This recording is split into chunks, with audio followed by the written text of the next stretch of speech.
Welcome back to the Disrupt Education Podcast. Alli, you are back home.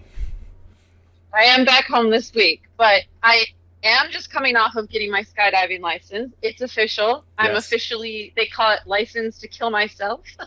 That's what they call it once you get your official license. But yeah, no, I'm coming off of a great weekend of getting that all wrapped up. Congratulations. I feel like we should play a James Bond theme on that. Dun, dun, dun, dun. License to kill myself.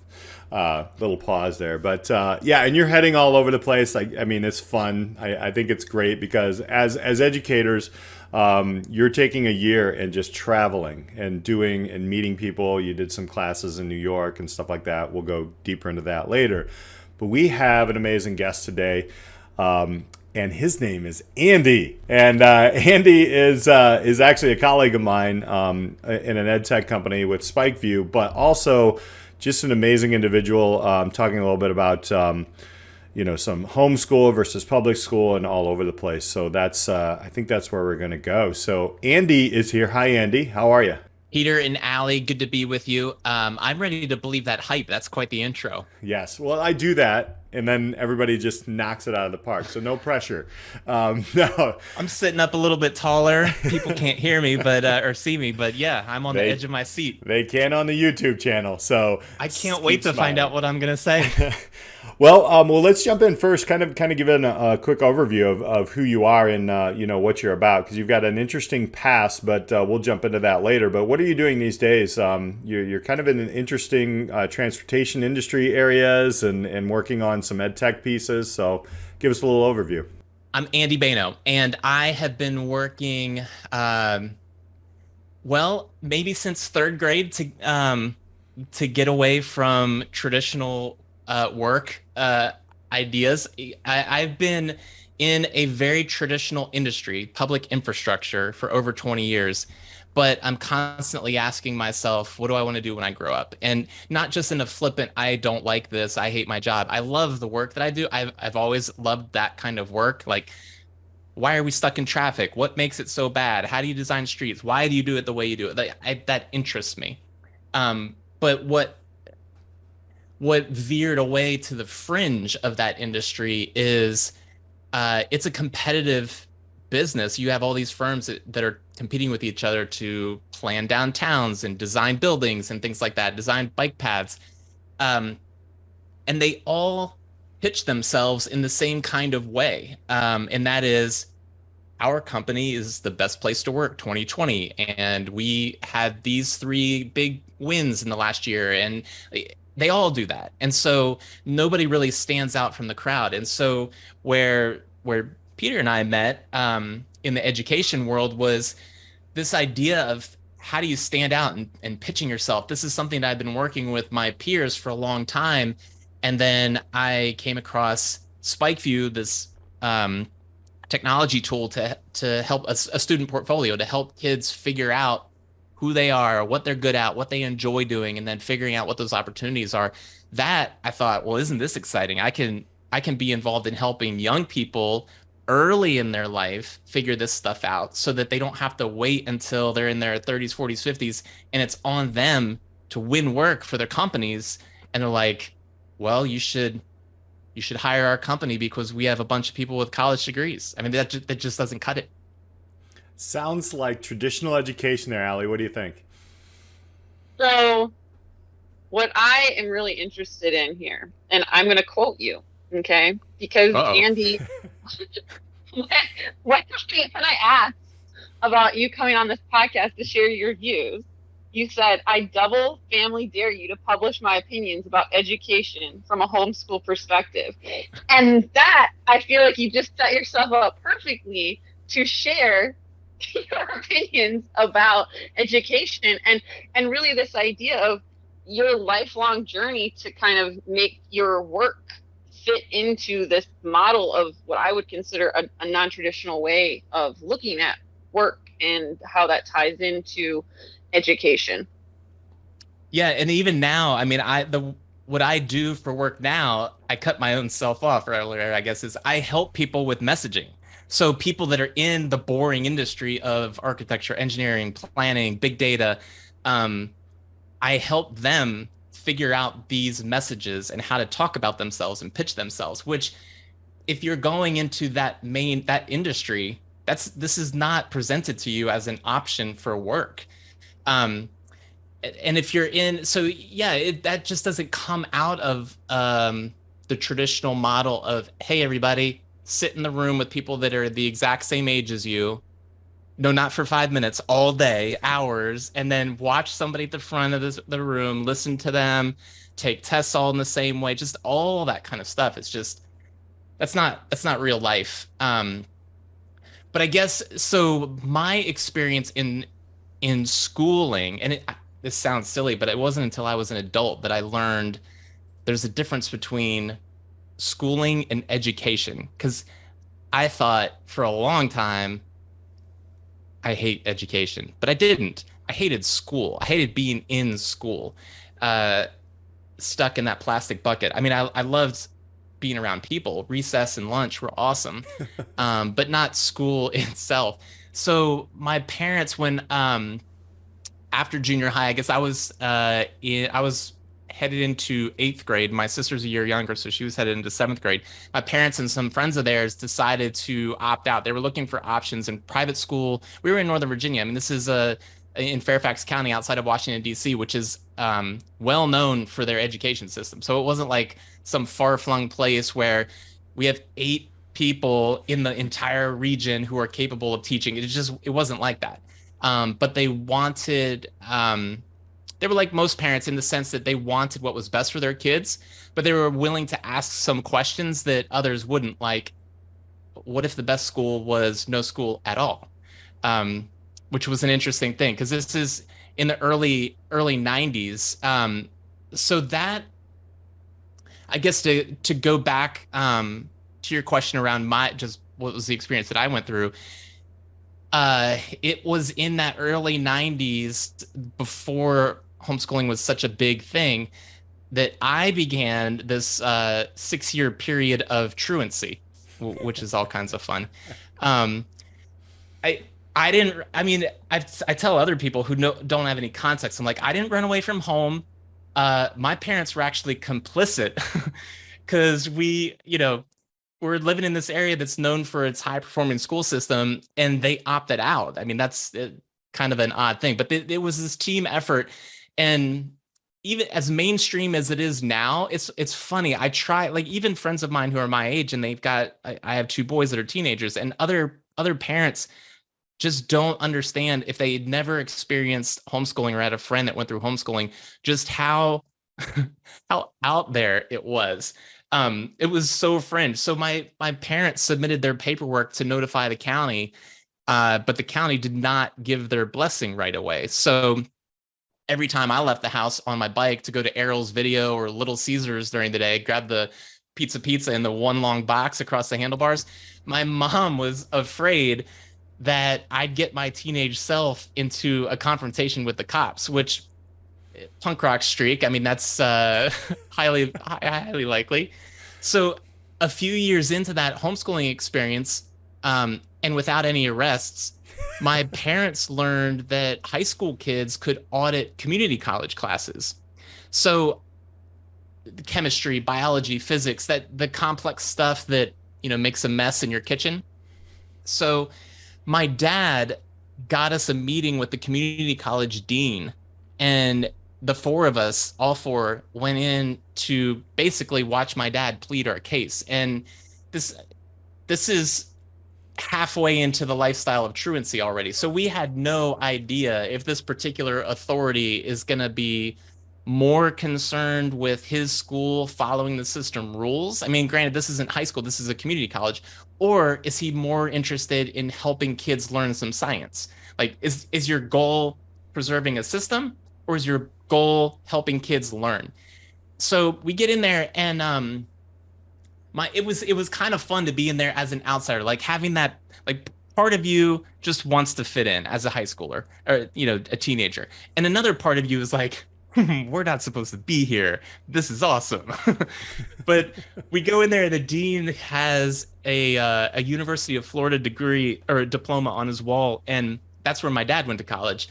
So we made some fun small talk about the Gators. We were big Gator football fans. And so the dean, we get around to after the small talk, the dean comes around to saying, just, how can he help us? And so my dad delivered what was basically a Shark Tank pitch kind of for his idea, but he delivers his pitch that as a teenage boy, even I was impressed with. And I'm not supposed to care about what my dad says about anything, right? I'm a teenage boy.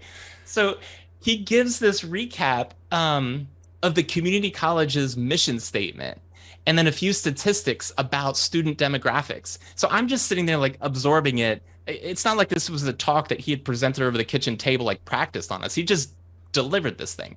And he starts to describe to the dean a group of underserved families all across the country.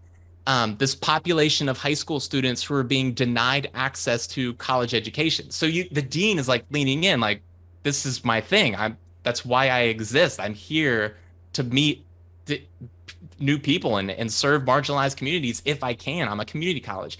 And so he's got like leans in, kind of hunched shoulders, and his face is saying like, who is it? Who? I'm sure he asked, but just in my dad's hand. And so my dad's like, homeschoolers.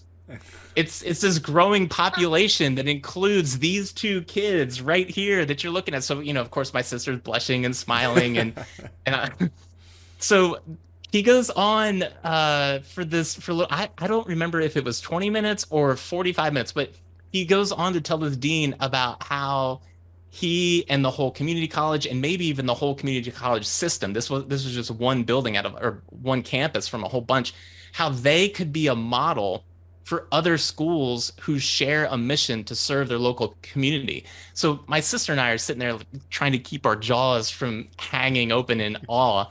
And so the dean's response was basically like, how many of you are there? And how fast can you start taking classes?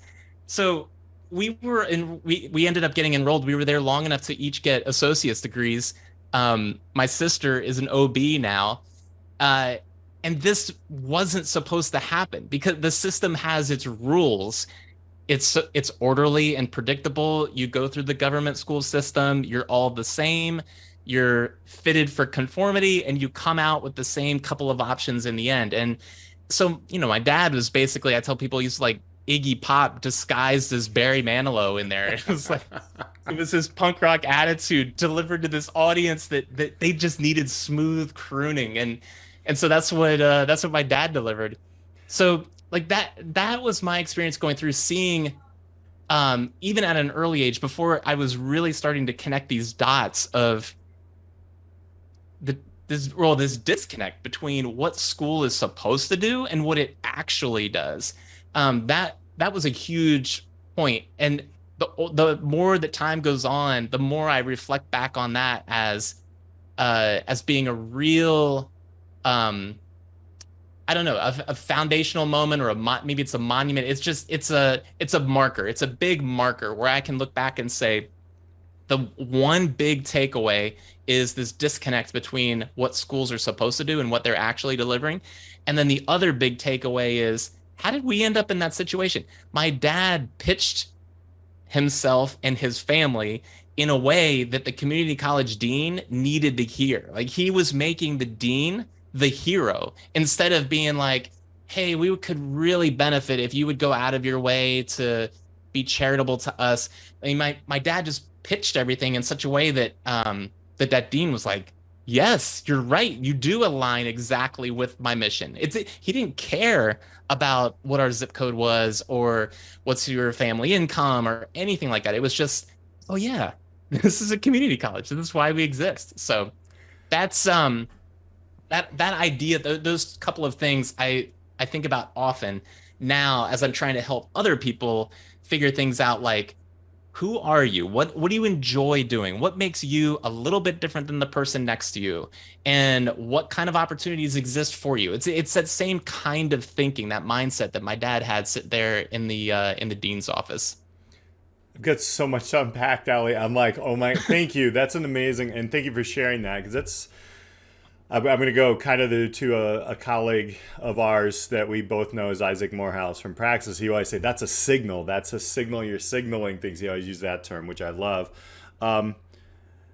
Wow. So, are your parents, were they like traditionally educated through all of this? Like you said, your father has a University of Florida. Yes. So Yeah. he's one of five, and I mean, these are a couple of boomers who went the traditional path Right. of a traditional middle class path. My dad's one of Right. five. My mom's one of three. Hmm. Um, I think he was the first in his family to get a college degree, but Sure. they both went through the um, traditional government school system and then out and got degrees because that's what you do next. I, You're supposed to go like you go to the 13th grade and the you keep it up. the forward thinking of somebody who is of that, you just don't see that, and I think that's why I'm so intrigued is when he started asking those questions, like asking the questions at the, I mean, you're talking 20 years in front, 25 years in front of a pandemic where all these questions came out.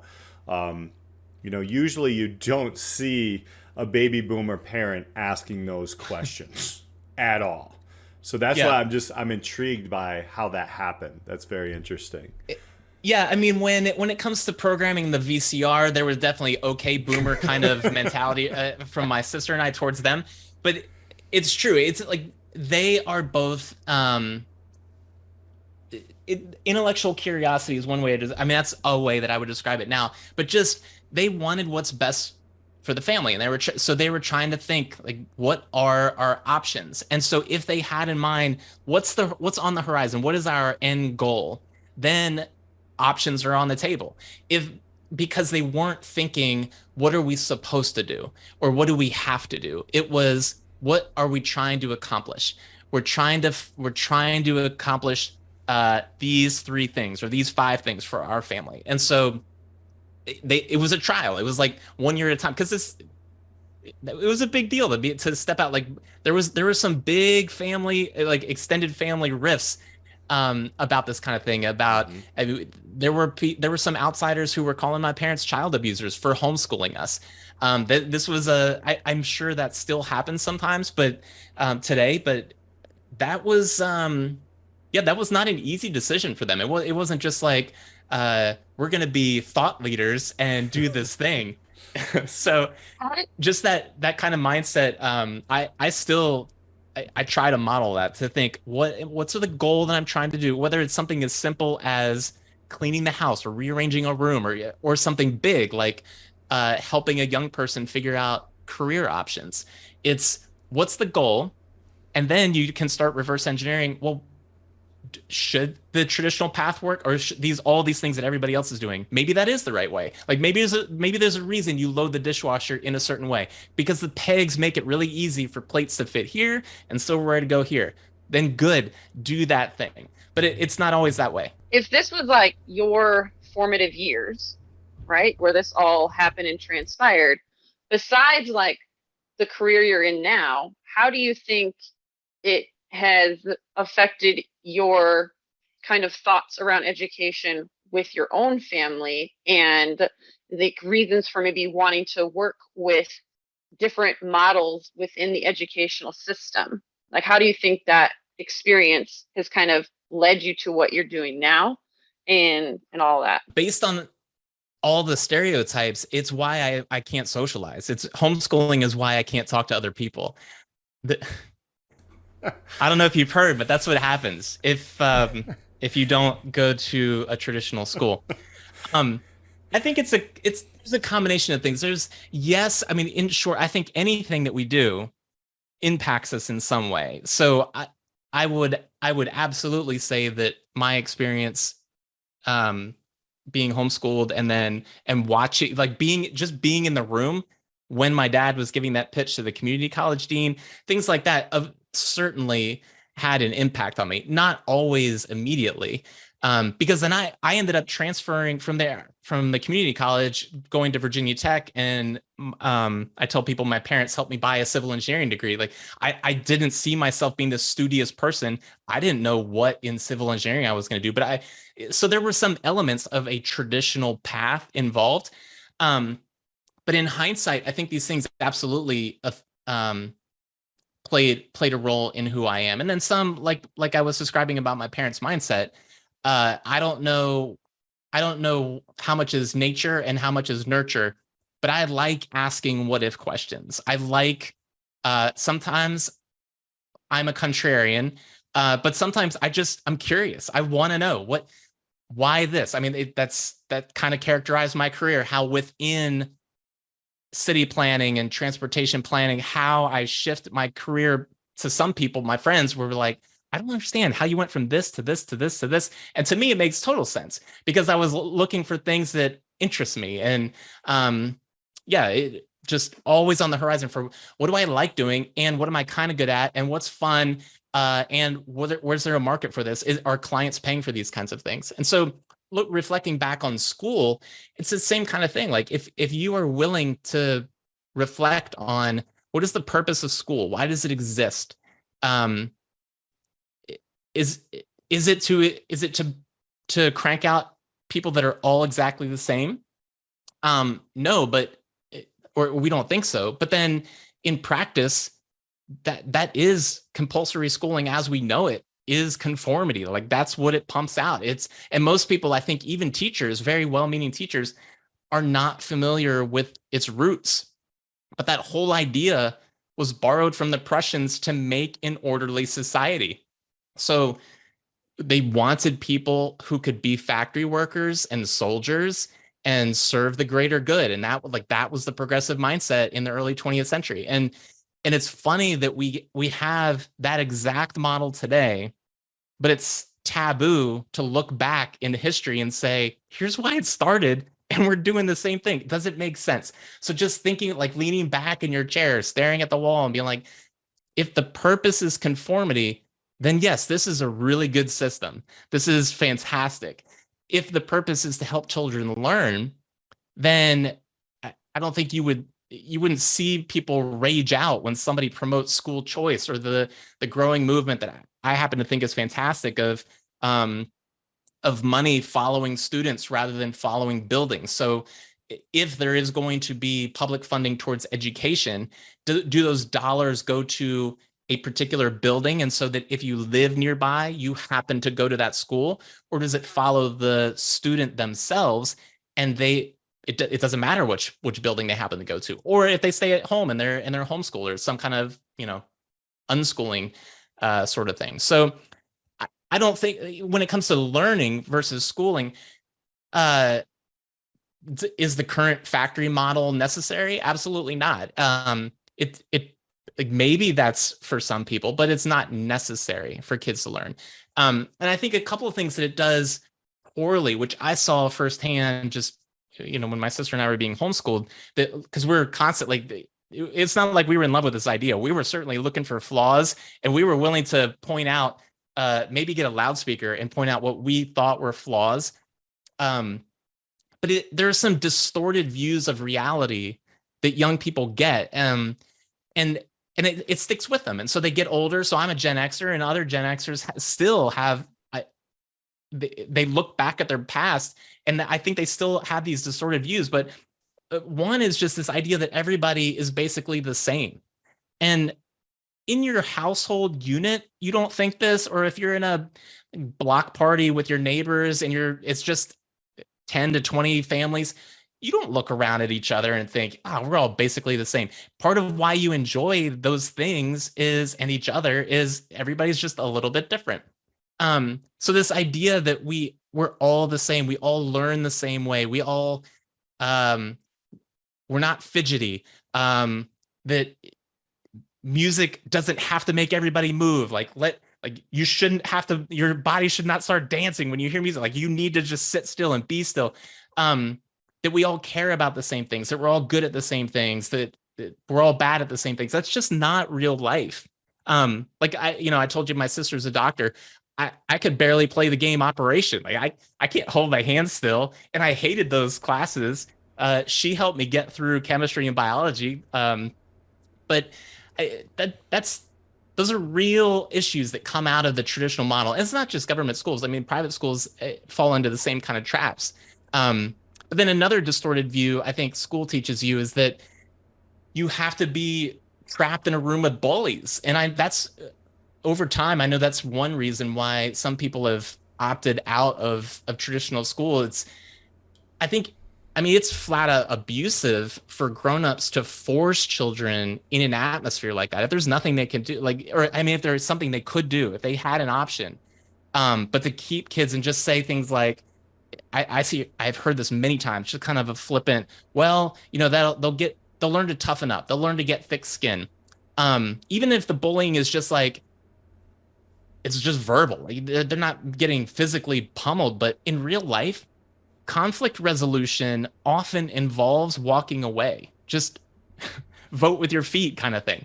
And traditional school prevents that. And so you get into the real world, and you're in an office place, you realize, oh, this guy, I don't have to deal with this guy. This guy is just mean all the time. I'm not going to be around that guy. I'm going to go over here. And then you ostracize it. And like, it's not, that's not real life. This idea that you have to be trapped with people that are the exact same age and maybe are treating you poorly. So there are reasons like that I think if we're thinking, what's the purpose of this? Is the purpose education and thinking what's best for our kids? Then you can have some exciting options on the table. It doesn't have to be just a solo family unit homeschooling all by themselves. Maybe it's a collection of people. Maybe you still meet maybe you're still in what looks like a traditional school environment, but the curriculum itself is very different. It's not all heavily scripted, and you're not forced to be learning the exact same things. There was a statement in there. I'm probably going to misquote a little bit, but I like what you heard. I heard you say, are we protecting a traditional system, or are we expanding learning, or we're really kind of going for it? And then the other thing that I heard, through your father, talking about the mission and vision of an educational institution that is way off, but he actually connected the dots for that person in that community college, and then said, well, hey, I've seen, and Alli, I'm sure you've seen all these, like these mission statements and everything. Nobody's mission statement is conform and be the same, but that's exactly what we're doing a lot, Why? Well, I know maybe you don't have this answer, Andy, or even Alli, but why are we stuck trying to protect a system, especially after an extreme exposure of, the things that your family already knew and some other, innovative educational people knew, but what is happening? Like, how did we get here? How are we stuck? Something that me and you, Peter, we talked about on one of the podcasts, and and Andy, you kind of said it without saying it, but there's like this certain rigidity to the system. It's like unwilling to bend, and it's broken. Like it's bent and broke. And something that I mentioned, and why one of the reasons I'm taking a year off from traditional teaching is because we had this pandemic where we had this beautiful window and opportunity to see like how school could be different. And it was different, and it wasn't perfect, but it opened the door to trying vastly different things due to the complexity of, should we be in person? Should we not be in person? And just like, what could the school day look like? And unfortunately, what many school systems, including the one that I was in, is rather than take the opportunity to ask those questions of like, well, how could we do school differently? How could it be shifted and transformed? We held on to the same structure even harder. And we worked in every kind of way to get it back to normal without even asking these questions around like, is this normal good? Should we do this type of work? And that's a little bit of my frustration with the system from the inside versus, Andy, you're speaking about it from your own educational experience. And then like now as a parent of seeing this rigidity and conformity from the outside in. So I don't know, it's not really an answer, but it's definitely something that I know myself and other teachers feel. And then it's certainly from the community. So I don't know why we hold on to it, but I don't think it's effective to keep doing so.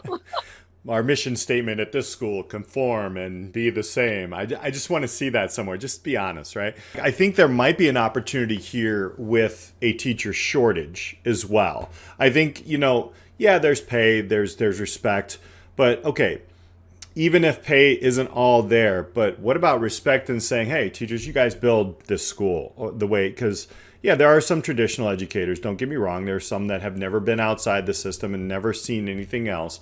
But there's also, I think there's a huge, quiet, innovative teachers that are teaching in their rooms in the system that are doing things way different. You know, my son, just as an example, they just started school today, and you know the cell phone rules came out, and you know he was like, they just wrote them differently, but the teachers are, you know, they're managing and working with us, you know.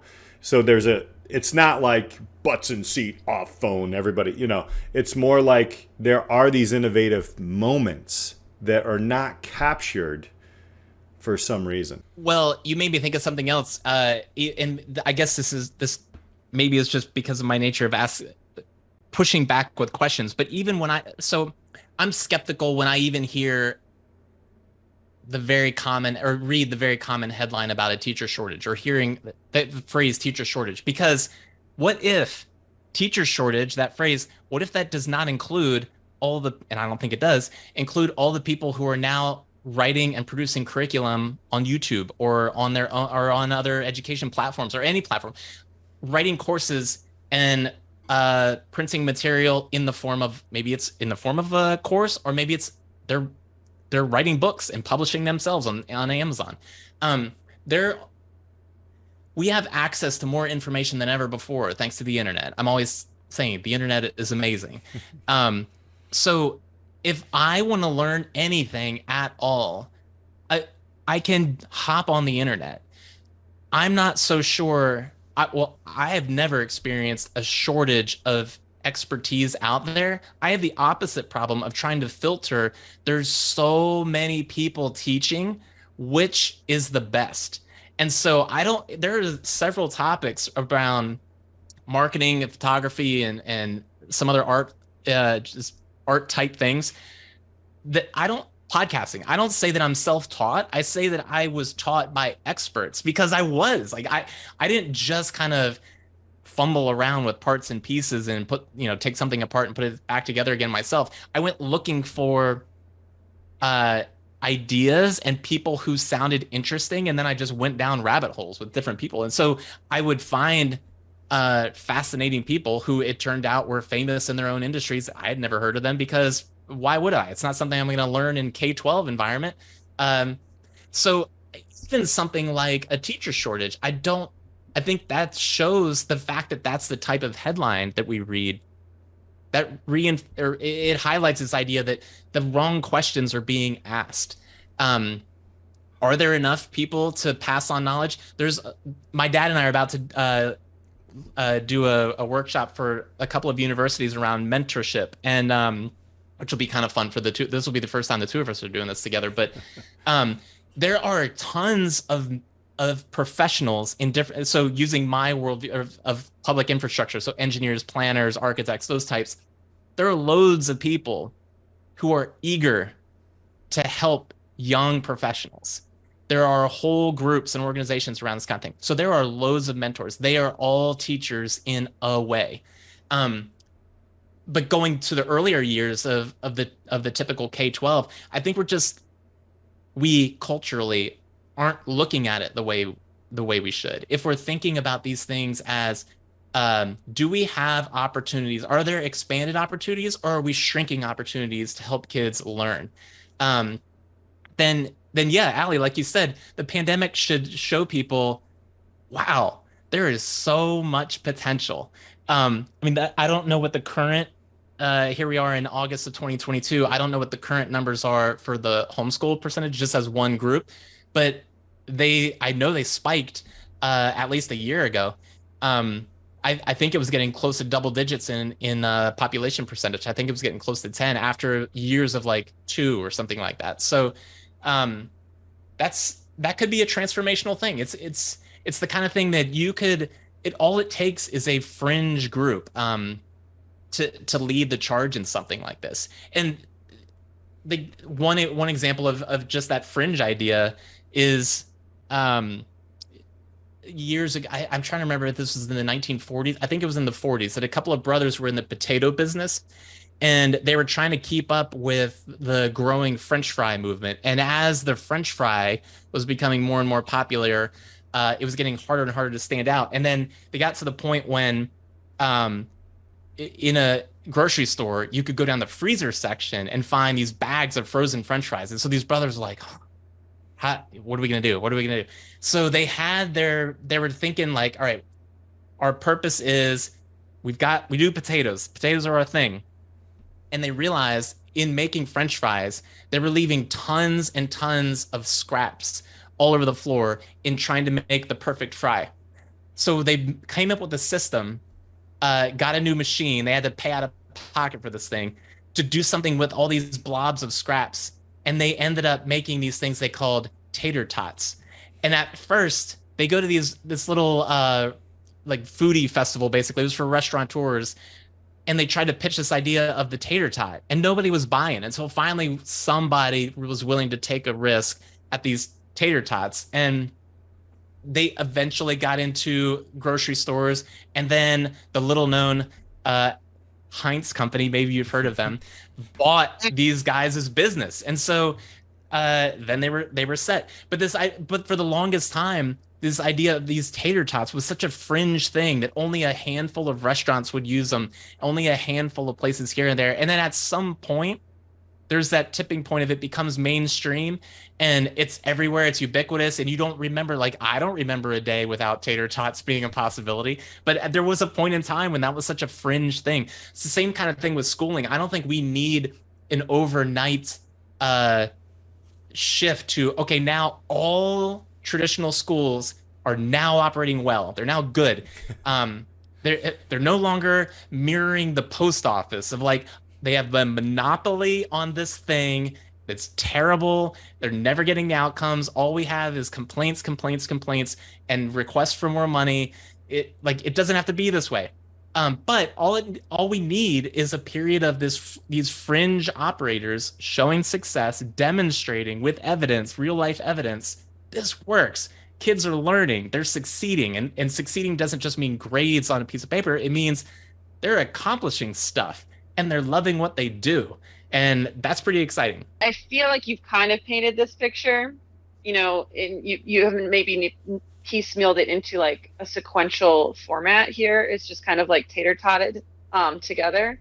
But, as you're kind of like thinking about, the schooling system, your own experience and everything, here on this particular series, right, we're really looking at, how can we connect educational experiences to reality and not silo ourselves into one model, but really trying to figure out like, how do we just increase student agency and develop really lifelong learners in this idea of that, like, there is so much information out there. What do you want to rabbit hole today, right? Like not everybody has that mindset, Andy, that you do. But it's like cultivating that. So the question is, if you were to kind of like, picture your own perfect, educational system that could help the most people, like what would that look like? And it's not like, it doesn't have to be like an overhaul and, you're not going to be like held to this, but if you could kind of think through that, what would it entail? Well, thanks for expecting that my system would be perfect. You and I are in alignment on this, Alli. I think, going back to what I mentioned about Spikeview as a student portfolio platform, this idea around figuring out a little bit of navel gazing and figuring out who you are as a person, what you're good at, what you like doing, and then what kind of opportunities exist for you. That kind of thing that I've been working with peers for a long time, that I think is the crux. And in any kind of situation, I tend to think, I think about what are the things that I can control or are under my control, or at least I can heavily influence a thing. So I think the one core thing that I stole from Scott Adams, the Dilbert creator, is this idea of talent stacking. And it's one of my favorite things. It's one of these things that when you learn about it, you're like, oh, yeah. I mean, if you have done this in your life, it suddenly makes so much sense. That's why if I look back in the rearview mirror of life, I can see, oh, at these different junctures, I was successful in that way because of this idea of talent stacking. And what it is, or I'll describe it in the way Scott Adams did, is before he made Dilbert, he was thinking about what he could accomplish and the type of what his career path should be. And he had been involved in different types of businesses, and I'm never going to be the best business person or the wealthiest business person. I'm never going to be the best artist. He was trying for a long time to pitch cartoons to newspapers, and they weren't buying. Kept getting repeat criticism about, this is just not good enough, not good enough. It wasn't the right style. It wasn't the right this or that. So he's never going to be the best at that. He liked making jokes, but he was never going to be the funniest person. So he's not going to be able to compete in a career setting with stand-up comics. And so he took the reverse of his negatives and it was like, okay, but what am I decent at? And those very things, this idea of, I know the business world, I'm kind of funny, I'm a decent artist, I'm better, like the people around me don't draw. And he stacked those things together, and the result was Dilbert. It's that kind of thinking that made him, instead of just a very ordinary or mediocre at any of these things, it made him extraordinary in that certain field. So not everybody is going to become a household name like Dilbert was for so long, but that idea of figuring out these things and stacking a few together and keep like manageable. One of the things that he talks a lot about persuasion and things like that, that I think are very beneficial even for young people, not just mid-career type people wondering, what have I done with my life? What can I do with the back half of my life? I think this is a great kind of exercise for young people to do. It's the kind of thing that I'll randomly throw out on the table with my own kids. And especially as kids get into their teen years, I think a related exercise to this idea of talent stacking is, if you find, I'm going to mix metaphors here, but you find this intersection, if you picture roads and you find this intersection of your talent stack and paying customers, like that's the sweet spot right there. And so, one example might be, cereal box artwork. So my older boy he loves drawing. He's a really good artist. And it could be just something like, I say cereal box artwork. I haven't even mentioned this to him, but it's not as though painting in oil on canvas and then selling to a gallery or a museum, that's not your only outlet. There are loads of places that need artwork. And so maybe for him, a talent stack would be that intersection of what he's good at, that stack of things he's good at, and a paying customer. Maybe it's that kind of thing. Or you're a musician and you're thinking, all right, what are my chances for breaking out into the pop music industry and being an overnight success? Not great. There are lots of opportunities if you're a musician to get good work in the industry of music. But even if you just start narrowing down and thinking, what are the different types of customers? One possibility would be, all right, video games. They all have soundtracks. There's not a video game out there that's just mute all the time. So maybe a young musician ends up just, that's whether they call it a career or just comfortable living money. Those kinds of things of thinking like that is a huge part of what's missing in school. That's a huge part of education, I think, helping young people see that, helping young people to like give them permission to think big that way, without so much focus on, you have to memorize these list of facts that you'll just be able to Google anyway when you leave school, or you have to be able to do this type of algebra right now, or you have to, like, the list of facts and figures or books that you're supposed to read because someone in the front of the room thinks that you should be interested in. That's just silly. That's just not real life. So that kind of idea, I think, around talent stacking, even though I'm stealing the idea from somebody else, that's the mindset that I think would really benefit young people. I hear you saying something very similar to what I kind of work with my students And I am in that crazy traditional box that Allie is jumping out of this year. And yes, I am jealous, but it is like you're closer than you think, right? And that's my hook. But it's I've never heard, I mean, I've actually heard of Dilbert, but like I've never heard of the talent stacking piece and then that crossroads. It's very interesting. And starting with where maybe you are bad at something great, but then reverse engineer that. I really like how you use a lot of similar analogies that educators use and kind of do this work on in their own individual classrooms as individuals, right, within a larger system. But your verbiage is slightly different than maybe like how we would maybe classify it. Because I know when Peter and I talk, he'll give these really great lessons that are really bigger than the actual class, and they're really trying to get kids to think beyond the classroom. And that's again what this series is trying to explore. Like, how do we think beyond the the score, or the school system, or the traditional model of putting letters on a piece of paper that demarks your progress? Within, how can we create that, even if people don't feel like they have options? Like, it's awesome that your family went and did that whole fringe effort that maybe involves some truancy, okay? But getting people just to think that they have choice within the system, or asking questions within the system, and making those kind of steps towards it, I think is really, really important for more people to hear. To, like, that pushback is okay within your individual classrooms, within a traditional model, because it's going to benefit kids. Like, if we can't, like, just totally overhaul the system overnight. Yeah, right. Like I used to think that way. That's funny, Andy, because it's like, I used to be like, all right, well, let's just turn this thing off and then let's move over here and then rebuild or whatever.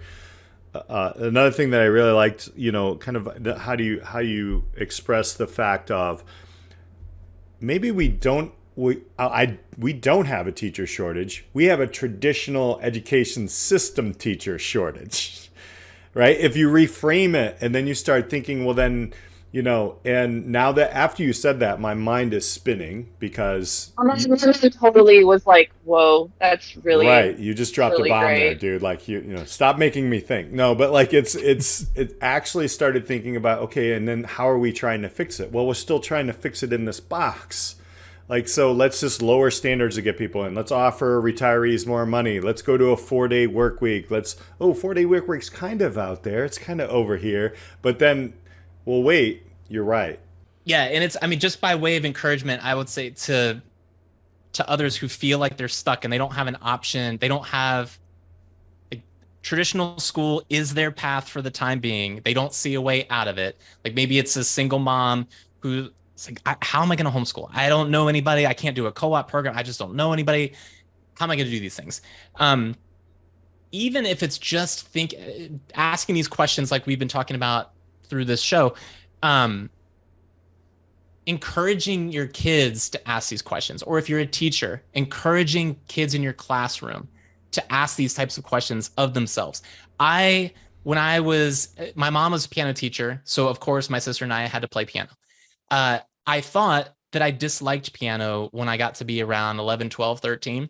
And it turns out I was just tired of playing classical music. And then when someone else taught me just chord progressions and how I could just play pop music on the piano, suddenly the piano came back to life for me.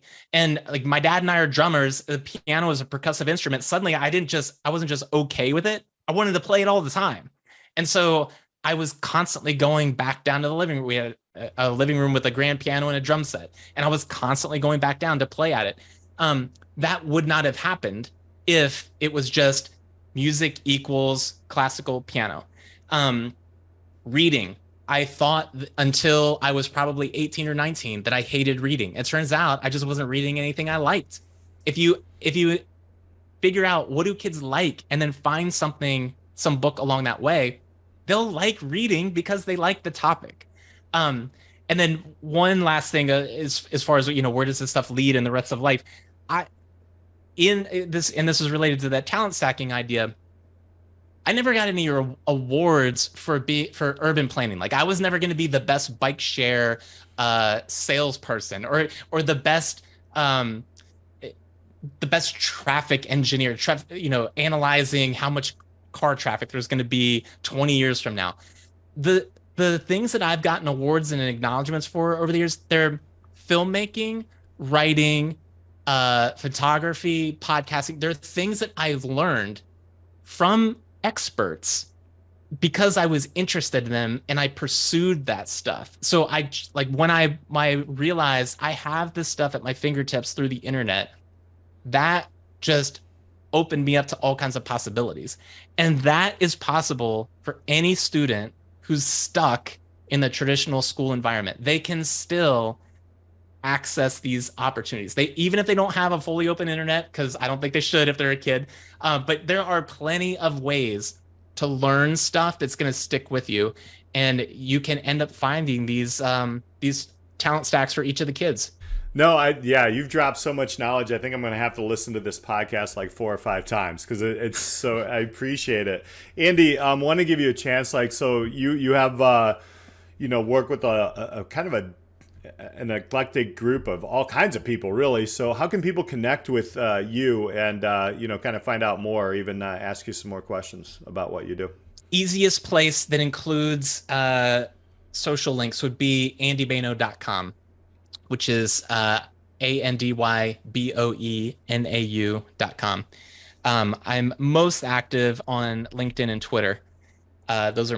Twitter is my happy place, but yeah, that stuff is linked at andyboenau.com. Twitter is not a happy place for teachers. I'll tell you that. It's grumpy. Yeah. Turn that frown upside down. I like it. Optimism. That's what we're looking for. Alli, any final thoughts? I think what the main takeaway here is never leave the scraps and make your tater tots. Perfect. Perfect. Thank you all for listening. Check out our links down below and connect with us. We'll talk to you next time on Disrupt Education.